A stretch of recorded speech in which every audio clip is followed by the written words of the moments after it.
তোমরা সবাই কেমন আছো? আশা করছি তোমরা সবাই ভালো আছো, আমিও ভালো আছি।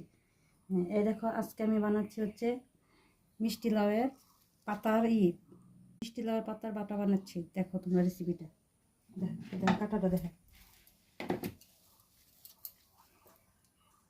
আমি পাতাটাকে ভালোভাবে করে কুচি কুচি করে কেটে নিচ্ছি।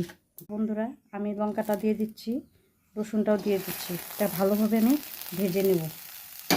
এই দেখো কালো জিরাটাও আমি দিয়ে দিলাম। এখন আমি তেলটা দিয়ে দিচ্ছি, দিয়ে দিব শাকটা। এই দেখো ভাজাটা আমার কমপ্লিট হয়ে গেল। এই দেখো বন্ধুরা, আমি এখন এগুলো সব বেটে নেব। বন্ধুরা, এই দেখো আমার বাটা রেডি। এইটা দিয়ে তোমরা এক থালা ভাত খেতে পারবে। দেখছো কি সুন্দর বাটা হয়েছে। যদি তোমাদের বাটাটা পছন্দ হয় লাইক শেয়ার অবশ্যই করে দিও। আর মুখটা দেখো। টাটা।